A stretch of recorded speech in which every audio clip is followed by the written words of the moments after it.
Now for our roundtable with our News Channel 5 political analyst, Brian Crowley. You've talked many times, both on air and off, about freedom of the press, something that we take for granted, enshrined in our Constitution.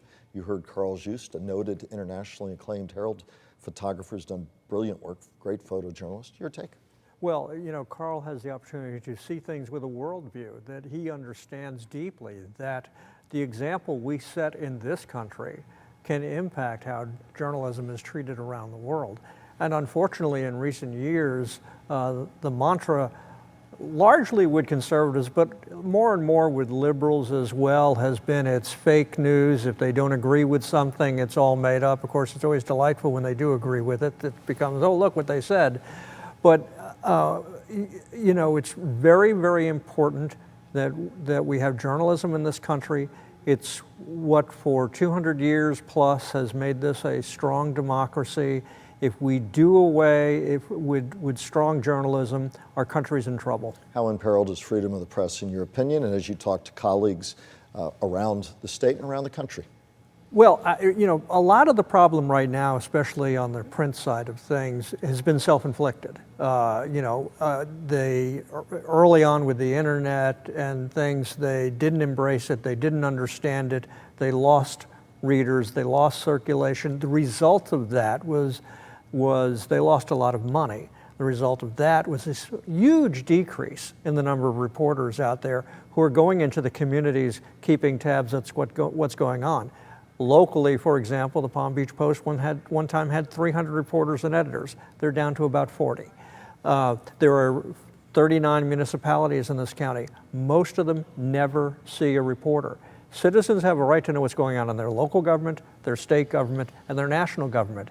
And a lot of that is missing right now. How do we get beyond the cry on the right and the left? But it did not begin with the Trump administration. He certainly supercharged it with a big, big megaphone.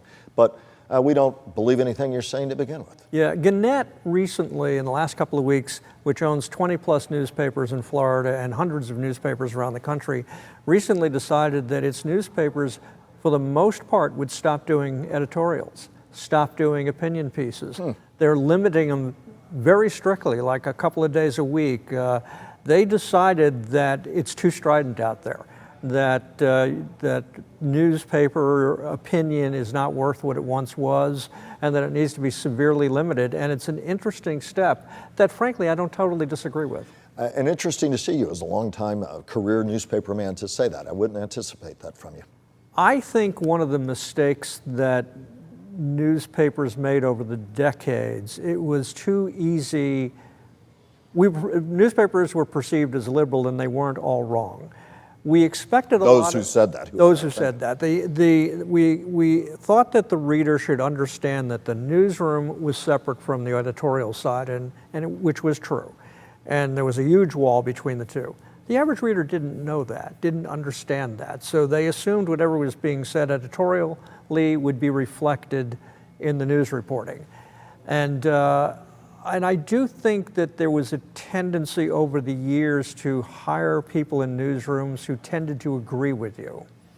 And you didn't go to a news meeting and find hardcore conservatives. You didn't go to a news meeting and find many devout Christians, or if they were, they kind of kept it to themselves.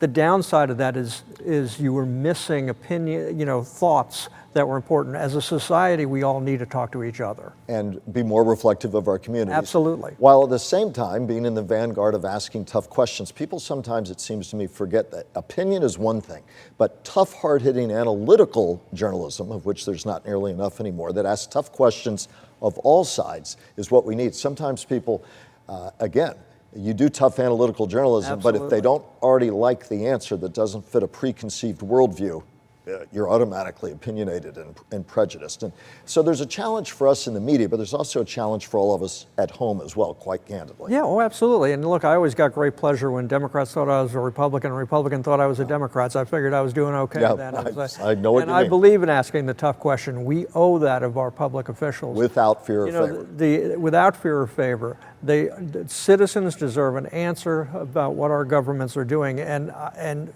you still see a great deal of that at state government and on a national level. Local governments, like I say, You see nobody. But how do you, which is a huge crisis for local hard-hitting coverage that talks about everything from your tax bill to whether projects were done to the accountability we need in our communities. But what do you do when you hear a woman in Endangered, the documentary, which I believe it's June 28th, to be on HBO, but look for it later this month. She says, I'm not going to buy your newspaper if it doesn't agree with my point of view. How do you get beyond that where people say, listen, we're not telling you what to think, but here's some other worldviews from the left, the middle, and the right that you at least need to consider. But when people already said, nope, how do we get past that? Well, I don't know that journalism can get past that. I think in one sense, and years ago I would not have agreed with this, but in one sense in reducing dramatically the amount of opinion that newspapers are giving out, I think it's helpful. You don't need opinion, you need, as we talked about, you need analysis. You need to bring both sides together, talk it through, and then arrive at a conclusion. And I think the more we do that, whether it's on a program like this or in a newspaper, the more we're encouraging viewers and readers to think the same way, in that listen, analyze. You may still say what you said 5 minutes ago, but if at least you listened, that's the key. Brian, thank you. We want to turn to another topic now, Florida politics heating up, the primary August 23rd. Past week, Nikki Fried, Agriculture Commissioner, has been getting soundings from people say, let's rally around Charlie Crist. He's ahead in the polls, the former Republican governor turned Democratic congressman. Let's rally around him so he can take on the most formidable Ron DeSantis in November. She's saying, I'm not having any of it. Well, there's actually a pretty strong argument that there should be one candidate for the Democrats. Whether it's Charlie Crist or Nikki Fried, Ron DeSantis has raised over $150 million. He's doing really well in the polls in Florida. Charlie Crist has raised a lot more money than Nikki Fried, but it's in the tens of millions of dollars. He's nowhere near Ron DeSantis. And a lot of people in the party feel like it's time to switch to somebody younger, like Nikki Fried, and that Charlie Crist has been around and has run for office before, and last couple of times has lost for his bid for statewide office. So, we'll see, but there are a lot of Democrats out there that wish they weren't having this fight because they think it helps DeSantis. And whether they think it's old guard or new guard, the polling numbers seem to suggest they feel they might have a better chance in November with the familiar face. And in a mega state like Florida, where money and advertising rules, you at least have a head start with Crist, although he'd have a big hill to climb assuming he wins the primary. Oh yeah, Charlie Crist, he's got a lot of experience running for statewide office. He knows what it takes to win. He's a very aggressive candidate. And although the amount of money he's raised compared to Ron DeSantis is small, he's actually a pretty good fundraiser. But it doesn't help him that he's got an opponent for the Democratic primary, because it's going to use up some of his money, and they tend to get negative, and that only helps Ron DeSantis. About 30 seconds left. Bullet point for us as we head into the summer and fall, the three key issues you see that both sides will really pivot around. Well, I think people will be surprised to hear a lot about hurricane insurance. The hurricane insurance market is collapsing as we speak. I think we're going to hear a lot more about gas taxes. And I think the economy, inflation, and all that is going to continue to be a really big issue for them to rally around. Abortion and guns? When we finally get the Roe v. Wade decision from the Supreme Court, I think that's going to be very, very big.